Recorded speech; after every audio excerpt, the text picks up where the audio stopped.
Genesis 30 through 31:16. When Rachel saw that she wasn't having any children for Jacob, she became jealous of her sister. She pleaded with Jacob, "Give me children or I'll die." Then Jacob became furious with Rachel. "Am I God?" he asked. "He's the one who has kept you from having children." Then Rachel told him, "Well, take my maid, Bilhah, and sleep with her. She will bear children for me, and through her I can have a family too." So Rachel gave her servant Bilhah to Jacob as a wife, and he slept with her. Bilhah became pregnant and presented him with a son. Rachel named him Dan, for she said, "God has vindicated me. He has heard my request and given me a son." Then Bilhah became pregnant again and gave Jacob a second son. Rachel named him Naphtali, for she said, "I have struggled hard with my sister and I'm winning." Meanwhile, Leah realized she wasn't getting pregnant anymore, so she took her servant, Zilpah, and gave her to Jacob as a wife. Soon Zilpah presented him with a son. Leah named him Gad, for she said, "How fortunate I am." Then Zilpah gave Jacob a second son, and Leah named him Asher, for she said, "What joy is mine! Now the other women will celebrate with me." One day, during the wheat harvest, Reuben found some mandrakes growing in a field and brought them to his mother, Leah. Rachel begged Leah, "Please give me some of your son's mandrakes." But Leah angrily replied, "Wasn't it enough that you stole my husband? Now will you steal my son's mandrakes too?" Rachel answered, "I'll let Jacob sleep with you tonight if you give me some of the mandrakes." So that evening, as Jacob was coming home from the fields, Leah went out to meet him. "You must come and sleep with me tonight," she said.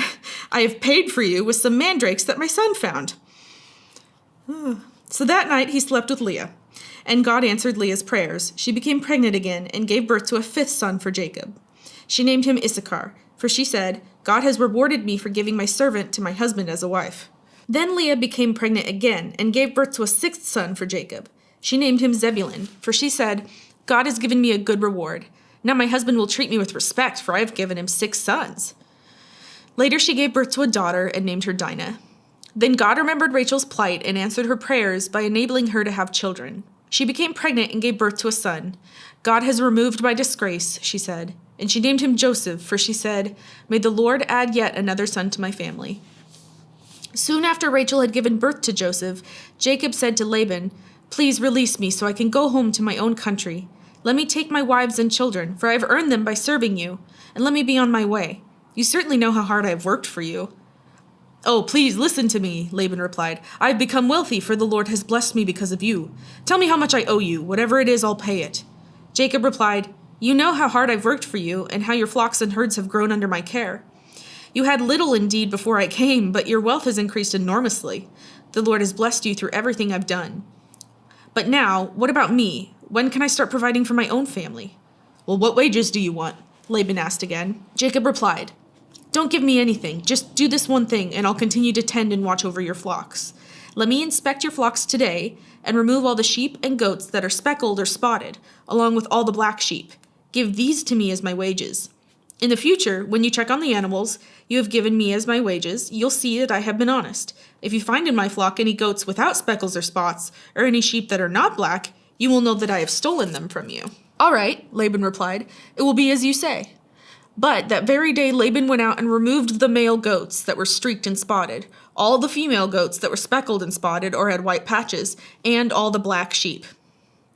He placed them in the care of his own sons, who took them a 3 days' journey from where Jacob was. Meanwhile, Jacob stayed and cared for the rest of Laban's flock. Then Jacob took some fresh branches from poplar, almond, and plane trees and peeled off strips of bark, making white streaks on them. Then he placed these peeled branches in the watering troughs where the flocks came to drink, for that was where they mated. And when they mated in front of the white streaked branches, they gave birth to young that were streaked, speckled, and spotted. Jacob separated those lambs from Laban's flock. And at mating time he turned the flock to face Laban's animals that were streaked or black. This was how he built his own flock instead of increasing Laban's. Whenever the stronger females were ready to mate, Jacob would place the peeled branches in the watering troughs in front of them. Then they would mate in front of the branches. But he didn't do this with the weaker ones, so the weaker lambs belonged to Laban, and the stronger ones were Jacob's.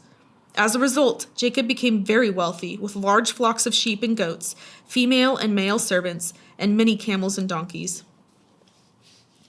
But Jacob soon learned that Laban's sons were grumbling about him.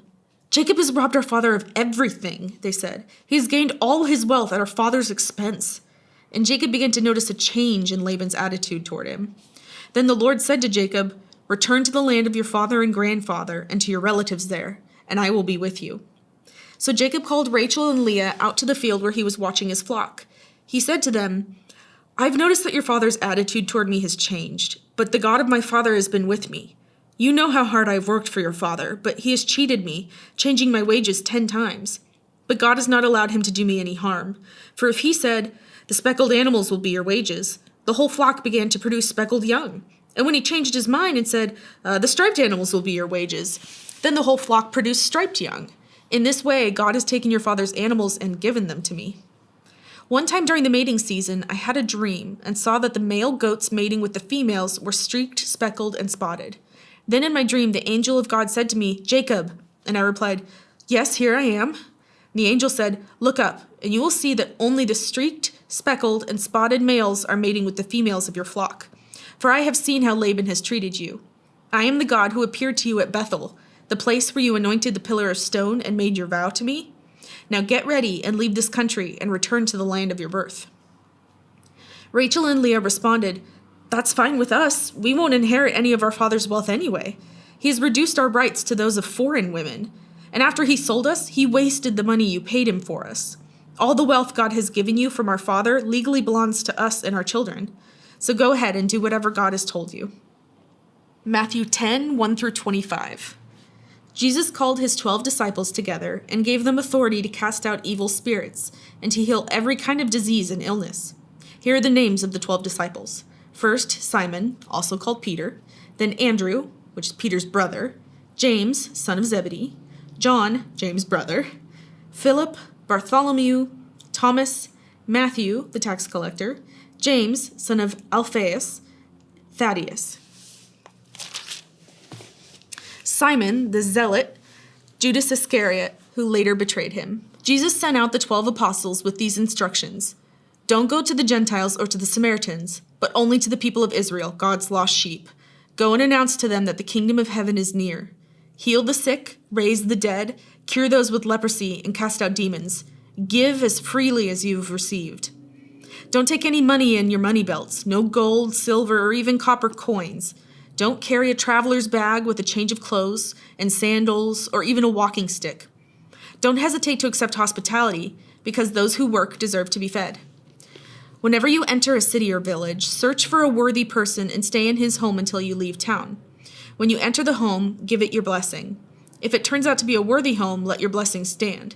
If it is not, take back the blessing. If any household or town refuses to welcome you or listen to your message, shake its dust from your feet as you leave. I tell you the truth, the wicked cities of Sodom and Gomorrah will be better off than such a town on the judgment day. Look, I am sending you out as sheep among wolves, so be as shrewd as snakes and harmless as doves. But beware, for you will be handed over to the courts and will be flogged with whips in the synagogues. You will stand trial before governors and kings because you are my followers. But this will be your opportunity to tell the rulers and other unbelievers about me. When you are arrested, don't worry about how to respond or what to say. God will give you the right words at the right time. For it is not you who will be speaking. It will be the Spirit of your Father speaking through you. A brother will betray his brother to death. A father will betray his own child. And children will rebel against their parents and cause them to be killed. And all nations will hate you because you are my followers. But everyone who endures to the end will be saved. When you are persecuted in one town, flee to the next. I tell you the truth, the Son of Man will return before you have reached all the towns of Israel. Students are not greater than their teacher, and slaves are not greater than their master. Students are to be like their teacher, and slaves are to be like their master. And since I, the master of the household, have been called the prince of demons, the members of my household will be called by even worse names. Psalm chapter 12. Help, O Lord, for the godly are fast disappearing. The faithful have vanished from the earth. Neighbors lie to each other, speak with flattering lips and deceitful hearts. May the Lord cut off their flattering lips and silence their boastful tongues. They say, "We will lie to our heart's content. Our lips are our own. Who can stop us?" The Lord replies, "I have seen violence done to the helpless, and I've heard the groans of the poor. Now I will rise up to rescue them as they have longed for me to do." The Lord's promises are pure, like silver refined in a furnace, purified 7 times over.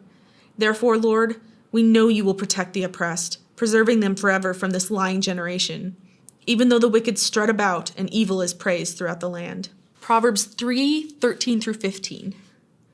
Joyful is the person who finds wisdom, the one who gains understanding. For wisdom is more profitable than silver, and her wages are better than gold. Wisdom is more precious than rubies. Nothing you desire can compare with her.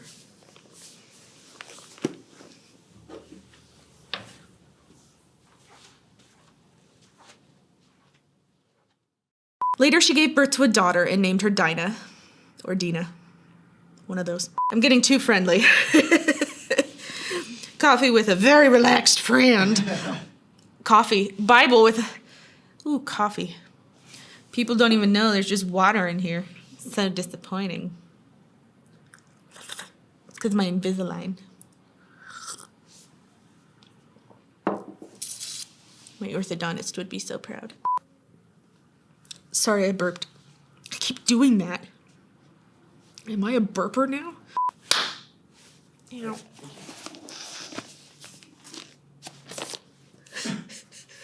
That's a good attitude. Cast out it. Moo. Out.